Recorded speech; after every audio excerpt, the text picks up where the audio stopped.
Yesu ashimwe inshuti z'umusaraba, ndagira ngo uyu munsi twongere tugaruke ku byo duherutse kuvuga byo gukura mu buryo bwo gupfa ku byaha no kuzuka mu gukiranuka kw'Imana.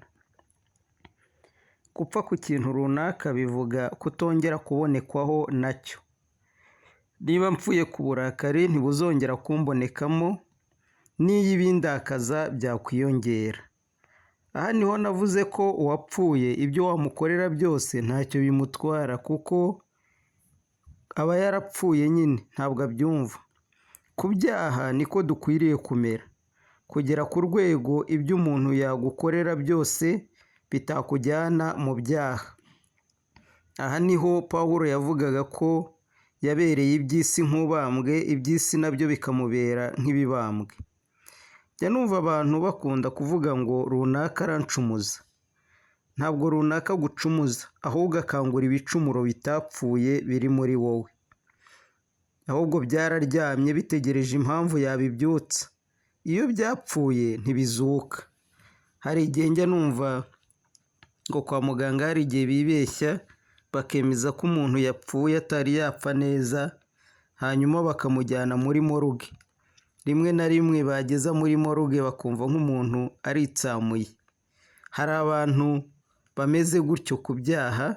Ibyaha aho gupfa bikora sambura, bigasa naho byapfuye ariko bitegereje ikibibyutsa, byageraho hari ikibibyutsa bigakanguka. Ibyo ntibiba byarapfuye. Iyo byapfuye ku mpamvu iyo ari yo yose ntabwo bizuka, ntibigaruka. Ahubwo hazuka ubugingo bushya bwo gukiranuka. Mu Bagalatiya igice cya 5 hatwereka imirimo ya kamere n'imbuto z'umwuka. Umurongo wa 24 ukavuga ngo aba Kristo Yesu babambanye kamere n'irari n'iruba ryayo. Iyi kamere yabambwe rero ntabwo iva ku musaraba ngo yongere igaruke. Ahubwo imirimo ya kamere igenda ibambwa isimburwa n'imbuto z'umwuka. Ahari kwangana hagapfa hakazuka urukundo. Ahari ishyari rigapfa hakazuka gushyira imbere mugenzi wawe. Ahari umujinya n'amahane bigapfa hakazuka ubugwaneza. Ahari ibiganiro bibi bigapfa hakazuka ijambo ry'Imana ryo kubaka no gukomeza abandi. Nk'uko mu Befeso igice cya 4 kimwe mu bice bya Bibiliya bivuga cyane ku gukura. Umurongo waho wa 29 hatubwira ngo ijambo ryose riteye isoni ntirigaturuke mu kanwa kanyu, ahubwo uko mubonye uburyo mujye muvuga iryiza ryose ryo gukomeza abandi, kugira ngo riheshe abaryumvishe umugisha. Ni ukuvuga ko ijambo riteye isoni rirapfa, hanyuma hakazuka ijambo ryose ryiza ryo gukomeza abandi rishobora guhesha abaryumvishe umugisha. Uku gupfa rero kuri kamere no kuzuka mu mwuka ni ubundi buryo bwo gukura.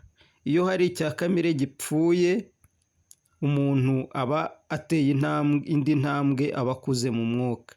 Iyo hari icy'umwuka gishya cyinjiye mu buzima bw'umuntu, umuntu aba akuze mu mwuka. Uko rero ni kwa kugana ku butungane bwo gusa n'Imana. Twakomeje kuvuga ko uru rugendo agakiza Imana yaduhamagariye ni ukutugarura mu butungane twavuyemo ku bw'icyaha.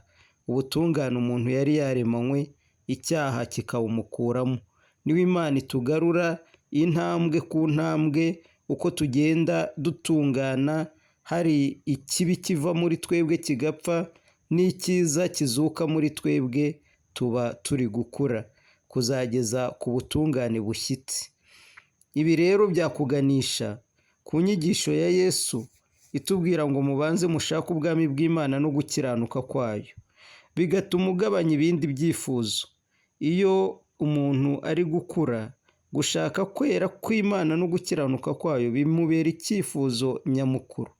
Ndakwifuriza nawe ko cyaba ari cyo gihinduka icyifuzo cyawe kiruta ibindi. Mu izina rya Yesu Kristo, amen.